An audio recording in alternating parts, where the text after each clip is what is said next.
We're What is live, up, Chaz. entrepreneurs? How are you guys doing today? You are tuned into the Non-Corporate Network. You are watching Entreprenews. The Non-Corporate Network is a worldwide leader in entrepreneurship, and we are happy to bring you the top 6 trending small business headlines. Dustin and I debate them for 3 minutes each. I'm wearing a hat because I want to beat him while wearing a hat because I've already experienced the sweet taste of victory without a hat on multiple times now. So taking your thing and I'm beating you this morning again.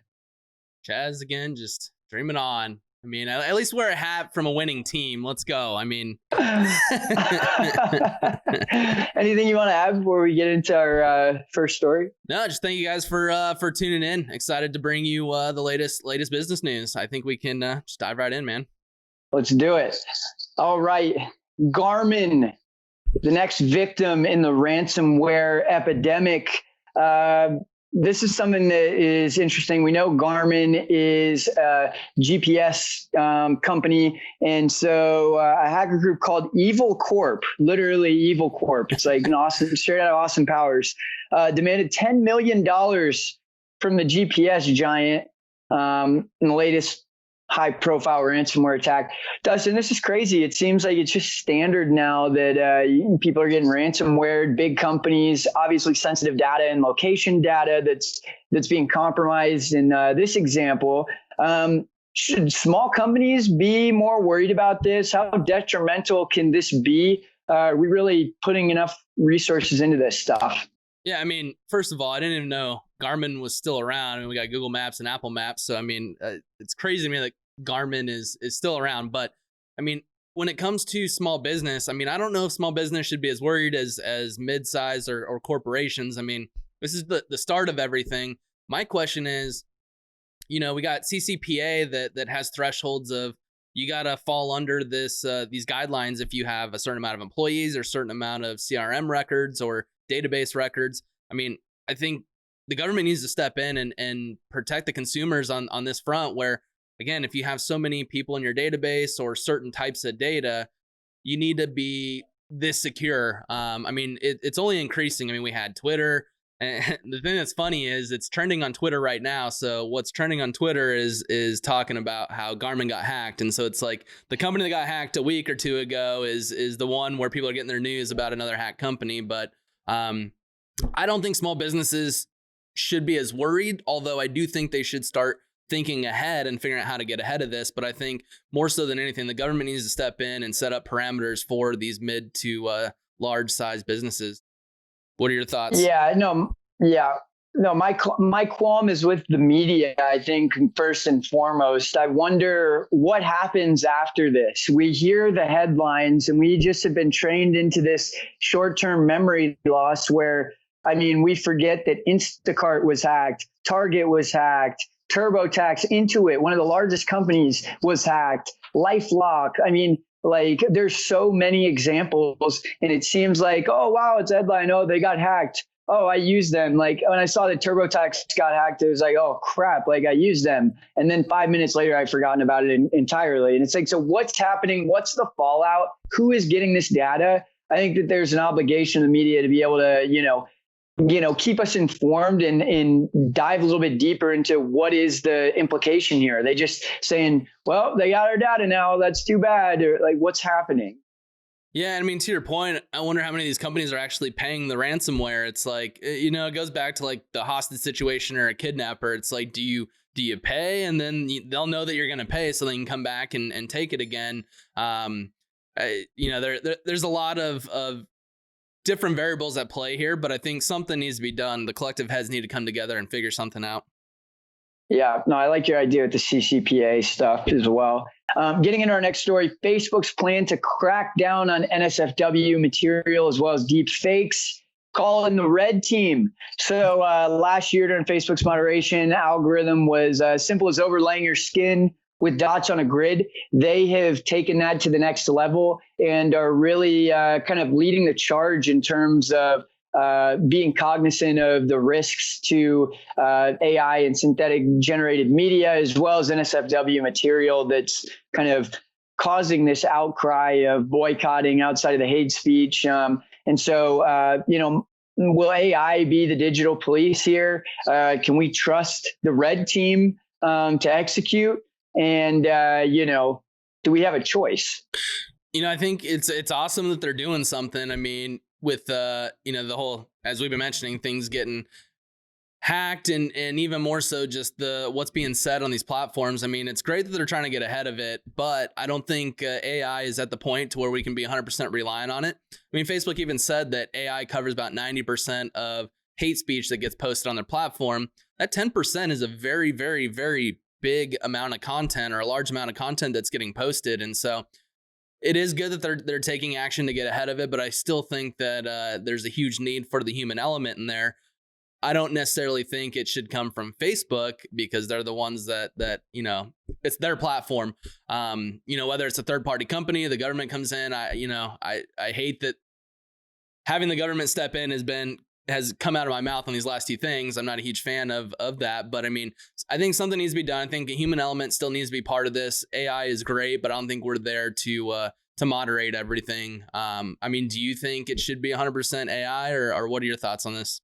I mean, you have two options based on what you're saying, right? You can either hire an influx of employees and content moderators and maybe cut a little bit into the unemployment rate, and, have that human element. I've talked about being an advocate of more crowdsourced content moderation that's done by the actual users of the product, as opposed to people that maybe their first language isn't English, or that are stationed in a place where they may not understand the humor that's in America and why something is offensive.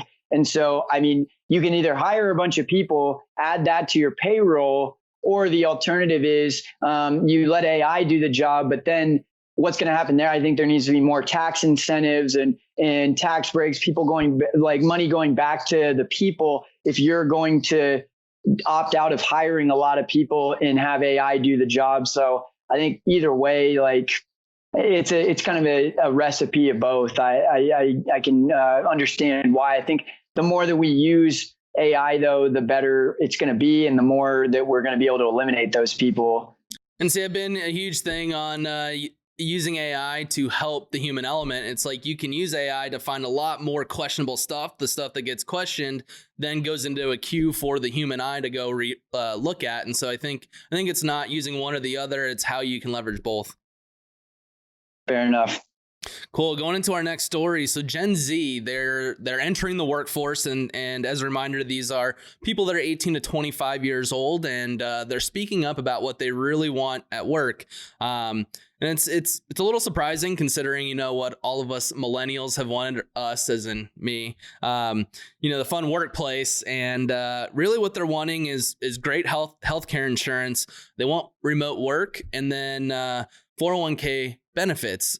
Things that they also want that aren't necessarily up there as high are job titles and assistance for student loan payments. And so really it's a lot different than millennials. Millennials wanted a fun workspace. We want it, we want games, we want workout gyms, we want, just a fun environment. And so really with millennials wanting fun at work, Gen Z not wanting to be at work, I mean, what does this do for the workplace? I mean, millennials are wanting a fun workplace and we're having to work remote. I mean, what does all this mean? I mean, does this make sense? Are millennials the oddball in all these generations when it comes to what they want at the workplace? I mean, I don't think that millennials don't want these things necessarily. I think COVID has probably caused a little bit of a spike in the preferences of what people want. I mean, health insurance, you got people dropping like flies to COVID. It's like, well, I want to have health insurance and be protected. And so I think that, those things are definitely coming more into the fold a little bit.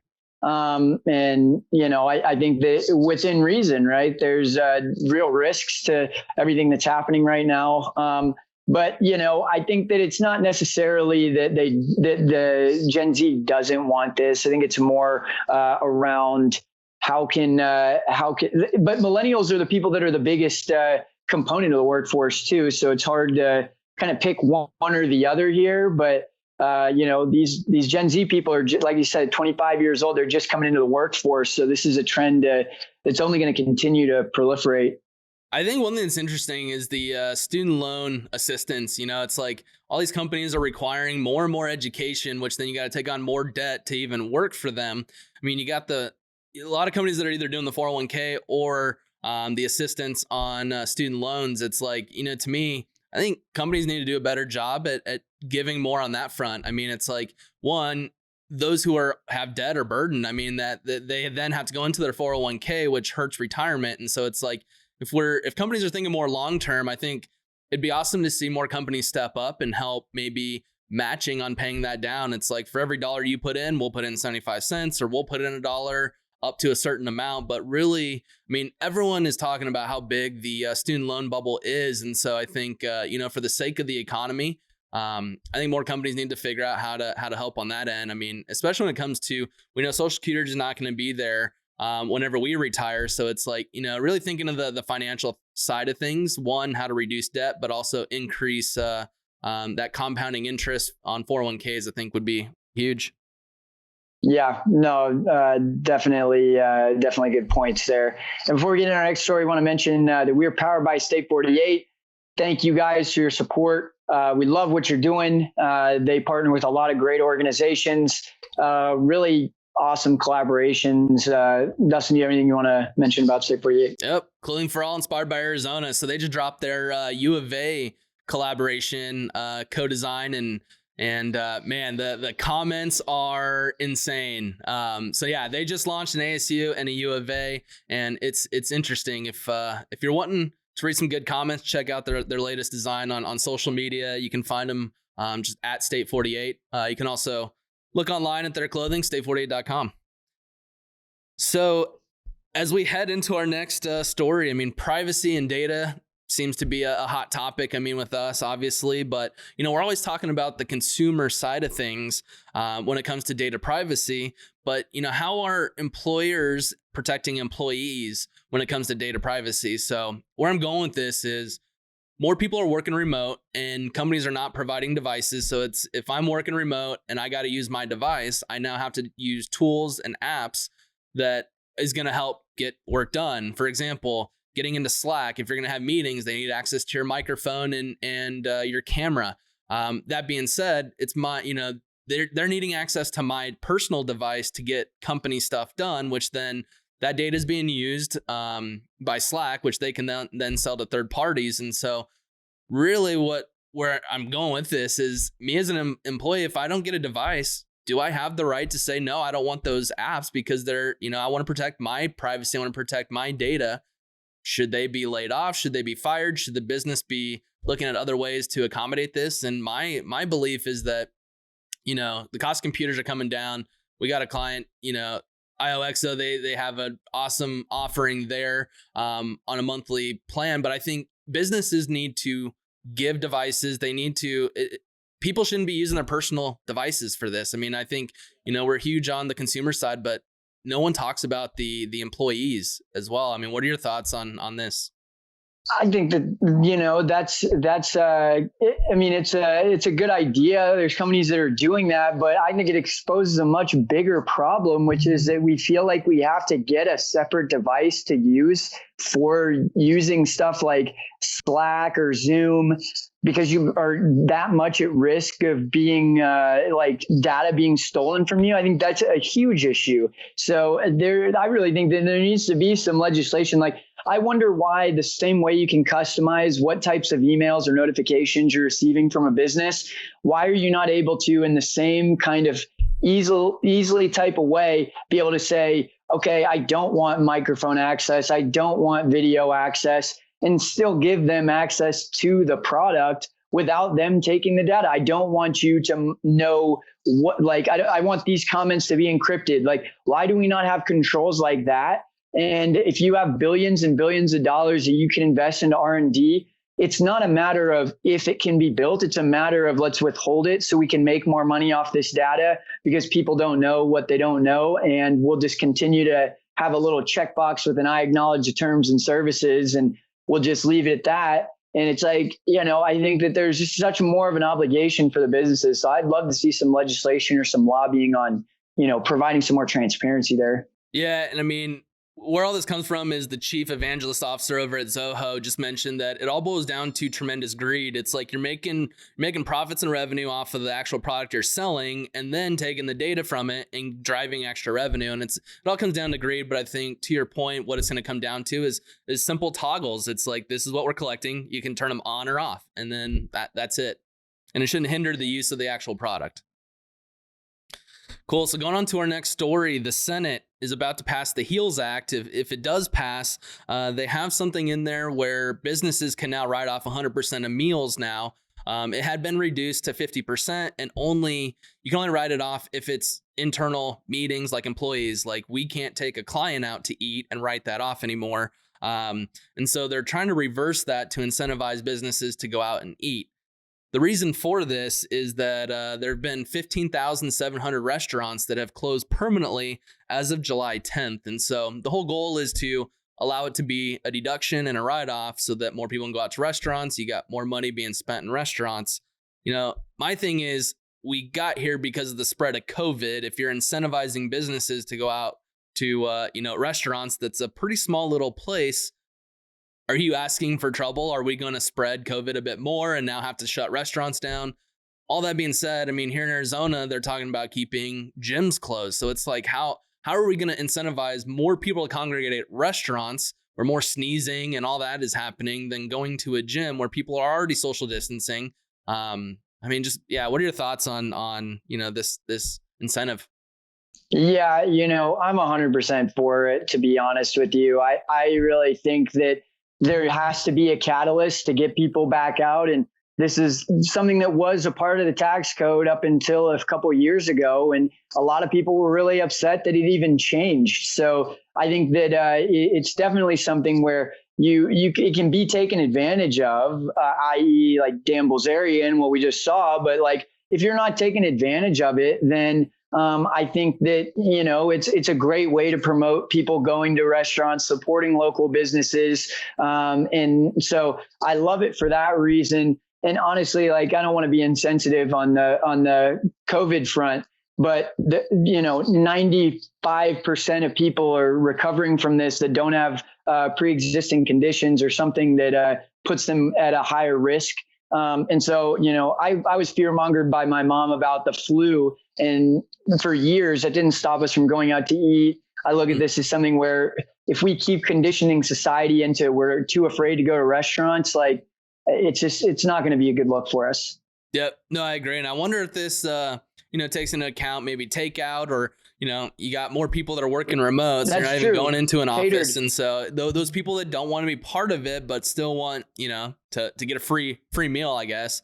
If you could get Uber Eats or something delivered to them. So, but I do think that this is outside of the financial. I think this is huge for the mental side of things. I mean, as everyone is working in seclusion, this is a way to bring people together, in a non-working environment that's fun, that's still, you guys can discuss business. I know, we talk every Friday at our Fate Fridays about stuff. So I think even outside of the financials, I think it's going to be a huge positive for the mental side of employees. Amen. Well, getting into our final story. So Amazon's Alexa app redesigned to focus on the bits people actually use. So traditionally, Amazon's Alexa has put their 300,000 plus unique skills that you can train your Alexa device to do on the homepage, very prevalent, very top. And it seems that they've kind of taken a different approach as of last week, where now they're going to try to dumb it down and make it just easier to use. And, just kind of understand that here's the 5 things people are most often using Alexa for. So let's just make that more prevalent. It's interesting too on Apple devices. If the app is installed, then if you have the app open, you can use the Alexa by just doing a voice command, as opposed to before you had to touch the button. And so I think that there's a lot of interesting things that they're working on there. But I guess my big question to you is, why is voice technology not being adopted in this environment? This obviously shows that people aren't using this as much as they'd like to. And then, when will it begin to be more prevalent? Because it seems as of now that people are just a little bit hesitant, a little bit slow to, use this stuff in a way that actually adds value to their life? It's hard. I mean, the average consumer, it's tough to connect all your devices to your Google Home and make it all work together. And so I think the dumbing it down, I think is a huge move in the right direction. I know we were talking before. I mean, our awesome producer Colton, he connected his stuff to his thermostat, his TV. I mean, so much cool stuff that you can do. But he struggled a little bit to make it happen, and he's the one doing all this, and I mean, he's just killing it on the technology side. So for someone like my mom or my wife, that's probably not going to happen, and so you have that huge barrier to actually being able to use it. So I think this is a very good move. On top of that, I think it kind of falls on businesses as well. They're got a lot of businesses that are touting their voice capabilities, but when you go to use it, it doesn't work. And so there's that aspect of it. But I mean, most people don't know what keywords I need to say in order to actually connect to the right device and what things I can actually say. So getting back to Voice 101, I think will expedite the overall adoption. Even more so, it's, there's a huge incentive for these companies like Google and Alexa and Siri and all that to get more consumption, because there's a lot of revenue that can be made. And so, maybe they should start incentivizing people based off of how you're using it. The more you use it, you get points, which then can be redeemed for, different apps or whatever it may be. I mean, there's a way to create some type of ecosystem that you're rewarded to actually use it, which then fuels the education. But what are your thoughts on it? Well, I mean, that would definitely promote the usage of it. But, in terms of slow to adopt, the innovation curve is speeding up so quickly. I mean, there's 728 million iPhones. There's 100 million Alexas. There's 50 million Google Plus or Google Homes. It's like we've adopted. So why are we not using these tools that are designed specifically to voice in a way that's actually going to work? It's like, I don't know what it takes, but, it takes something. It's the education. I mean, as you mentioned, those numbers, huge adoption. People want it, but people don't know how to use it. So we need to teach people how to use it. And then you got the adoption. I mean, it's in plain writing right there. You got a lot of people that paying $200. You think paying $200 for one of these things, would equal using it? You can find a Google Home on OfferUp for $30. Well, yeah, but I mean, yeah, I hear what you're saying. No, this is all really interesting stuff. Are we at the bell on this? Yeah. Okay. So, no, I mean, I'm looking back. I think that, the thing I feel most strongly about is where's the media at in covering these ransomware attacks once the headline breaks that there was an attack? We need to know what's happening and what we're doing to solve this. And I think that it's going to take journalism to push the envelope from a legislative standpoint. So there needs to be more coverage on these types of things. Yeah, no, I think the one that's interesting to me is the employee data. I think it's overlooked. I mean, like you just mentioned, the ransomware, people's data is it's just huge, and I think protecting, it's just standard that it's stolen. Yeah, and that blows my mind. I mean, it blows my mind, but I'm excited to see what happens. I mean, in the coming months and years to help protect both consumers and employees of their own personal data. Yeah. Well, thank you guys again for tuning in to Entreprenews. Again, you're watching it on the Non-Corporate Network, the worldwide leader in entrepreneurship. We are excited to bring you some more stories on Friday. If you feel strongly about your show or your idea for vision for something that you want to bring to life, we want to help. We want to help you out. We want to use our resources. So check us out at ncnbroadcast.com if you want to stay in touch with us. Also, if you're not watching us right now, you're listening to our podcast. You can find it on anywhere where you get your podcasts. We're all over the place. Just search Entreprenews. But yeah, with that, Dustin, you have anything you want to add? No, I appreciate you guys tuning in, and new update. Oh, I won today. Sweet. So thank you guys for watching my debut. I don't know about that. We're going to have to formalize the rules here because I felt like I was pretty ahead of you the entire episode, just right off the I got a lot of amens, brother. All right, entrepreneurs, get back to work. You guys got work to do. Thank you for tuning in. We'll see you next time. See you Friday.